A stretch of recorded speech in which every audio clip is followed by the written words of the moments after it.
Hello friends, I welcome you in lecture number 4 on vector calculus.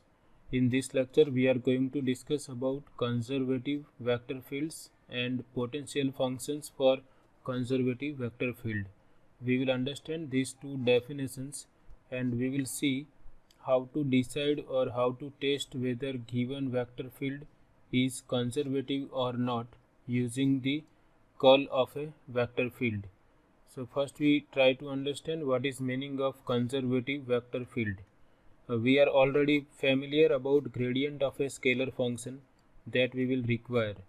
Suppose I have some scalar function of three variables x, y, z, then I know that gradient of f is given by this vector whose components are partial derivatives of this function with respect to x, y, z. Del f by del xi, del f by del yj plus del f by del zk.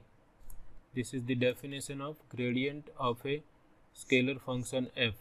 Now we want to define conservative vector field. So suppose f bar is a vector field whose components are f1, f2 and f3. That is f bar equal to f1i plus f2j plus f3k. Then this f bar is said to be a conservative vector field if we can write f bar as a gradient of some scalar function small f. If I can write f bar equal to gradient of a scalar function for some scalar function f, if there exists a scalar function small f such that gradient of that scalar function is equal to given vector field f bar, then this f bar is called conservative vector field.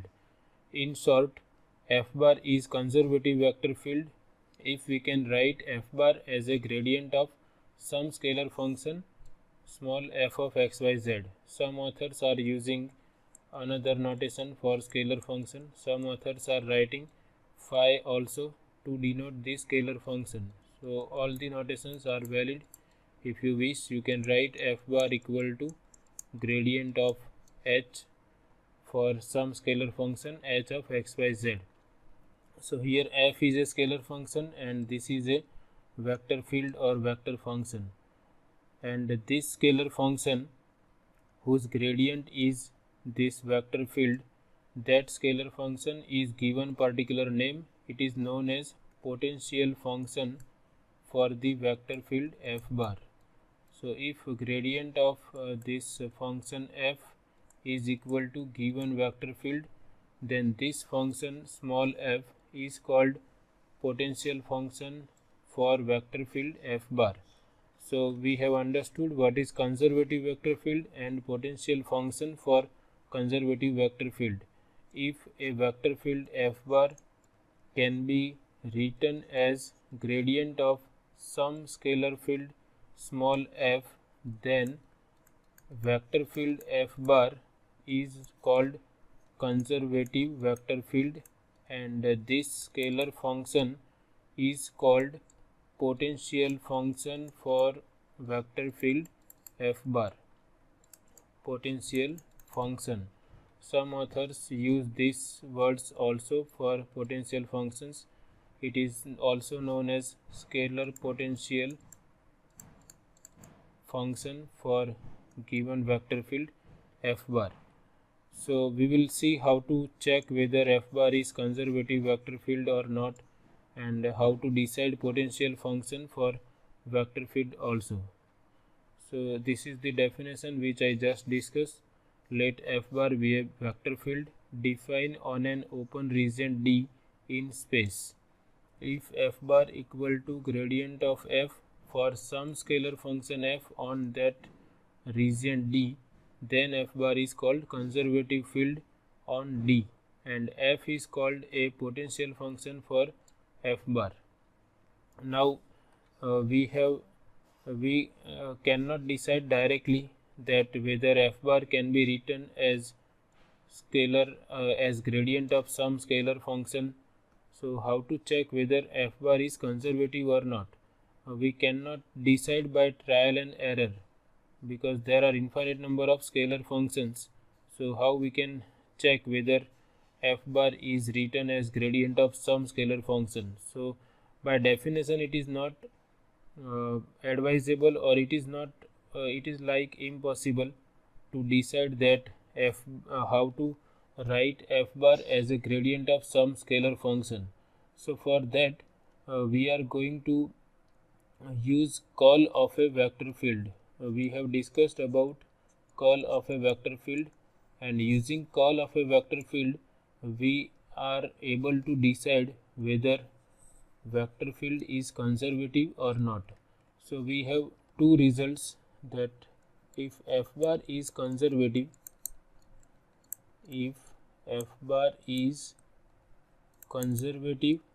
then call of f bar is always a zero vector.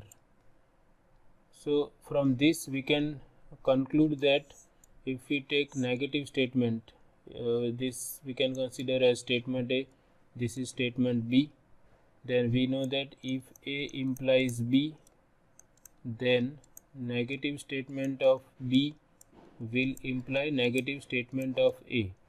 So here statement B is call of f bar is zero vector, so negative statement of B is call of f bar is not a zero vector, and this implies negative of A.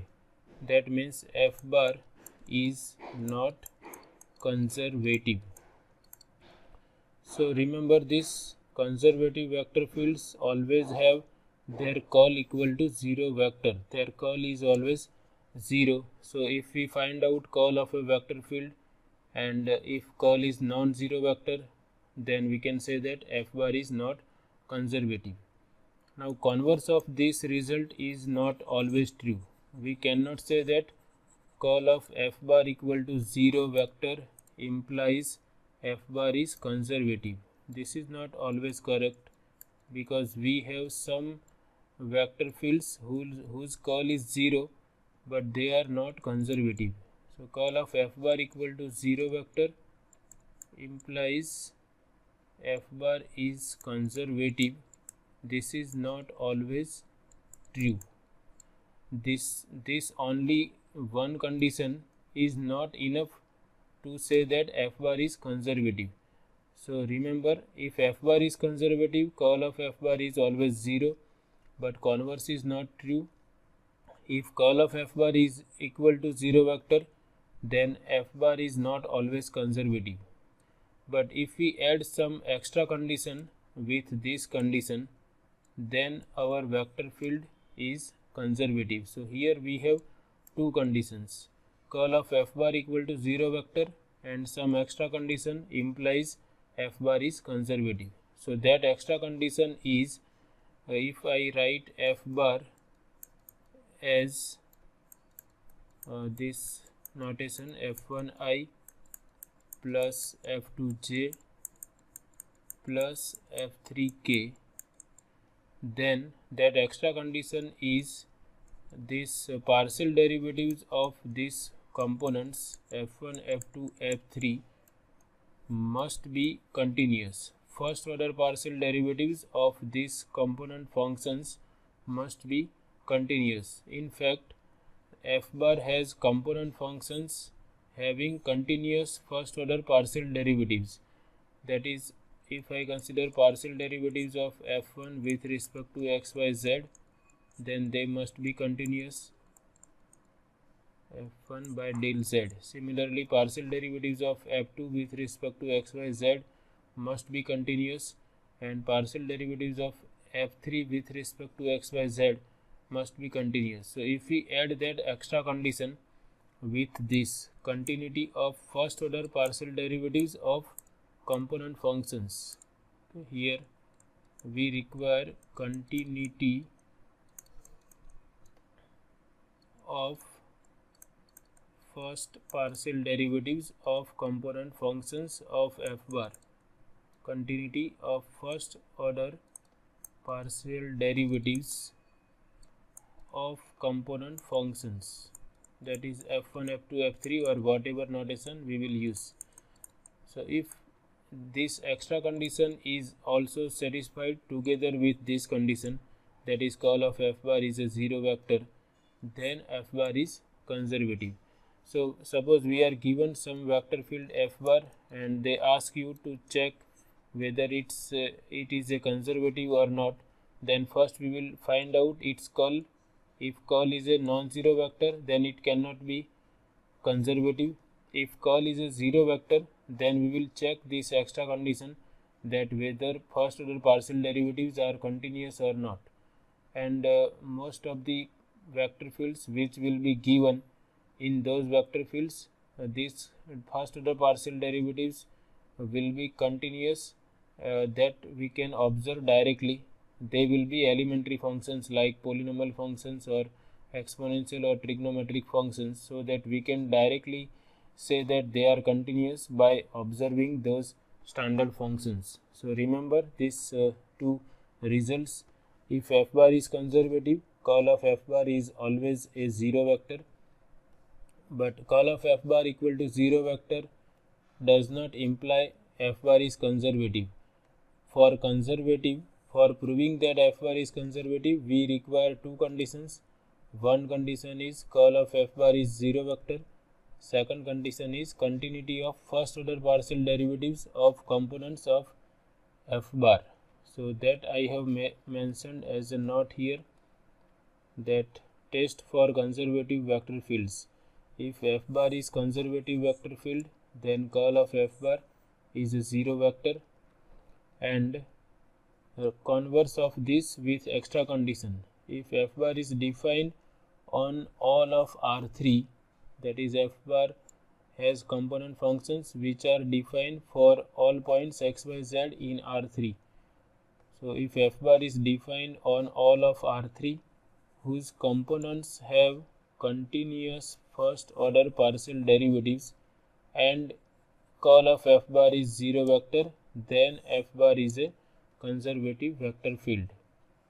So here I have taken one question on deciding that whether this vector field is a conservative or not.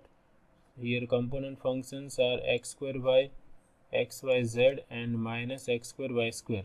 So first we check what is curl of this vector field f bar. So by the definition I have written curl of f bar equal to determinant of this matrix with first row as I, j, k, second row is components of del operator.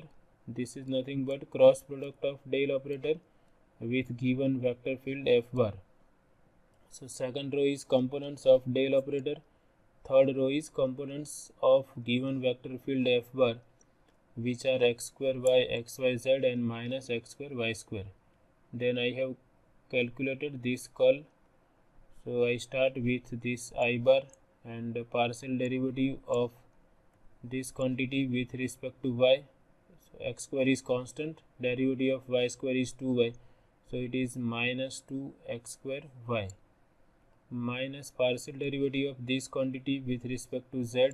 So we consider x into y as constant and derivative of z is 1. So this is for I into this determinant of this 2 by 2 matrix. Then minus j into partial derivative of this quantity with respect to x. So y square is constant, derivative of x square is 2x. So we have minus 2x y square minus partial derivative of this with respect to z, and there is no z here, so partial derivative is 0. So the only contribution is minus 2x y square times j. Then plus k into partial derivative of this quantity with respect to x. So y into z is constant, derivative of x is 1. So del by del x of x y z is y into z, minus partial derivative of x square y with respect to y. So x square is constant, derivative of y is 1. So we have only minus x square into k. And we can see this is not a zero vector. Therefore curl of f bar is not zero vector, and therefore f bar is not a conservative vector field.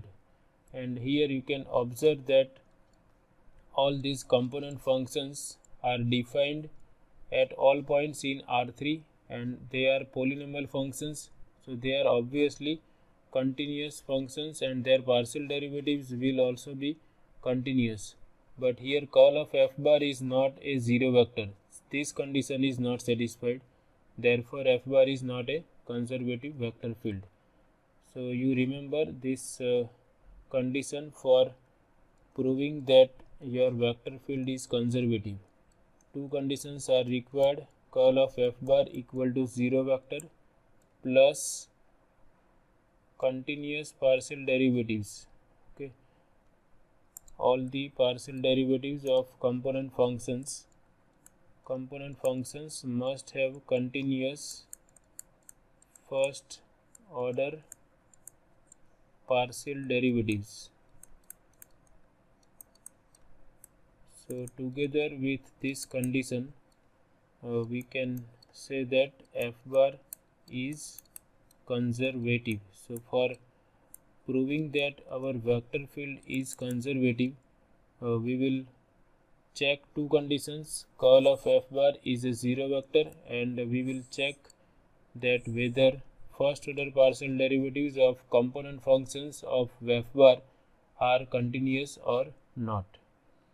Now the function whose curl is zero vector is also known as irrotational vector field. If curl of f bar is zero vector, then that type of vector field f bar is known as irrotational vector field. We are not discussing physical meanings of these quantities curl of f bar, but whenever you will study the courses like fluid mechanics, etc., then you will require this type of things, or you will require vector calculus concepts to understand the subject of fluid mechanics, especially civil mechanical automobile branches. So in fluid mechanics you will require all these concepts of vector calculus. So there you will study what is the meaning of irrotational and rotational vector field. I am not going for those applications, but a vector field is called irrotational if its curl is zero vector. So sometimes they can ask you to check whether your vector field is irrotational or not. So in that case you remember that a vector field f bar in R3 is called irrotational if curl of vector field f bar is a zero vector. So sometimes they will ask you to check whether your vector field is irrotational or not. So you simply have to find out the curl of vector field. If curl of f bar is zero vector, then your vector field is irrotational, otherwise it is not irrotational. So remember these different definitions. Okay, all these definitions are using this definition of curl, so that is very helpful. Now in next lecture we will discuss another criteria to decide whether vector field is conservative or not. In this lecture we have discussed how to check whether f bar is conservative using the definition of curl. In next lecture we will see another test for proving that vector field is conservative, and after that we will discuss that if f bar is conservative, then how to find out its potential function, because now we are familiar with the definition of conservative vector field. A conservative vector field f bar is that vector field which can be written as gradient of some scalar function f of x, y, z. So how to decide this scalar potential or potential function f of x, y, z if our vector field is conservative. So all these things we are going to discuss in upcoming lectures. So keep watching. Thank you very much.